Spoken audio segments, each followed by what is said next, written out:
American ഉപരോധങ്ങളെ മറികടന്നുകൊണ്ട് ഇപ്പോൾ ഇറാന്റെ 26 കാർഗോ കപ്പലുകളെങ്കിലും പേർഷ്യൻ കടൽ ഹോർമുസ് കടൽ കടന്നുപോയതായി റിപ്പോർട്ടുകൾ വരുന്നു. ഇപ്പോൾ കാണാം നമുക്ക് at least 26 Iranian shadow fleet vessels bypass US blockade. US-ന്റെ ഉപരോധങ്ങളെ മറികടന്നുകൊണ്ട് ഈ ഉപരോധം ഏർപ്പെടുത്തിയ 10 ദിവസത്തിനകം ഏകദേശം 26 കാർഗോ കപ്പലുകളെങ്കിലും അമേരിക്കയുടെ ഉപരോധങ്ങളെ മറികടന്ന് ലക്ഷ്യത്തിലേക്ക് നീങ്ങി എന്നാണ് പറയപ്പെടുന്നത്.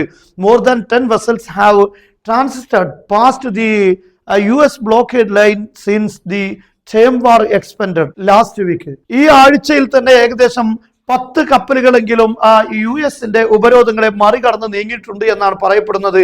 അതുപോലെ തന്നെ 11 ടാങ്കറുകൾ ഈ പറയപ്പെടുന്ന ഗൾഫ് ഈസ്റ്റിൽ നിന്നും ഏപ്രിൽ 13-ന് ശേഷം കടന്നുപോയതായിട്ടുള്ള റിപ്പോർട്ടുകൾ വരുന്നു.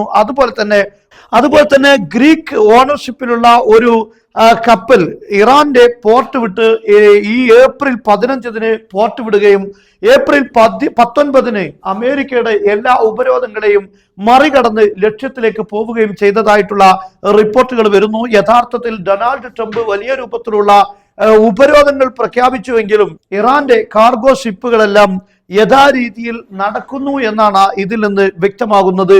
ഹോർമുസ് കടലിടുക്കിൽ അല്ലെങ്കിൽ കടലിൽ ഇറാന്റെ സംവിധാനങ്ങളെ തകർക്കാനോ തടുക്കാനോ അമേരിക്കൻ സംവിധാനങ്ങൾക്കോ നാവികസേനക്കോ കഴിയില്ല എന്നതാണ് ഇതിൽ നിന്നും ബോധ്യപ്പെടുന്നത്. നമുക്കറിയാം, അതേസമയം കഴിഞ്ഞ ദിവസം ഇറാന്റെ ഒരു കപ്പൽ പിടികൂടിയിട്ടുണ്ട്.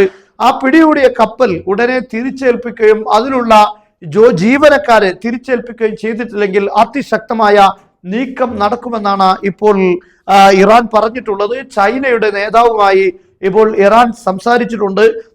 ഏത് രീതിയിലാണോ അമേരിക്ക ഇപ്പോൾ നീക്കം നടത്തുന്നത്, കടലിൽ ഉപരോധം നടത്തുന്നത്, അതേ രീതിയിലുള്ള തിരിച്ചടി ഞങ്ങളുടെ ഭാഗത്തുനിന്നുണ്ടാകും. അത് വലിയ രൂപത്തിലുള്ള പ്രത്യാഘാതങ്ങൾ സൃഷ്ടിക്കും. അതുകൊണ്ട് ഈ നീക്കങ്ങളിൽ നിന്ന് അമേരിക്ക പിന്മാറുന്നതായിരിക്കും നല്ലത് എന്ന് അവർ അറിയിച്ചിട്ടുണ്ട്. എന്ന് പറഞ്ഞാൽ അമേരിക്കയുടെ കപ്പലുകളെ ഇപ്പോൾ ഹോർമുസ് കടലിടുക്കിൽ മാത്രമല്ല ചെങ്കടലിലും തുടങ്ങി അവർക്ക് ആക്രമിക്കാൻ പറ്റുന്ന പല പ്രദേശങ്ങളിലും അമേരിക്കയുമായി ലിങ്ക് ചെയ്തിട്ടുള്ള കപ്പലുകൾക്ക് നേരെയെല്ലാം ആക്രമണം നടത്തുമെന്നാണ് ഇതിലൂടെ ഇറാൻ നൽകുന്ന സൂചന.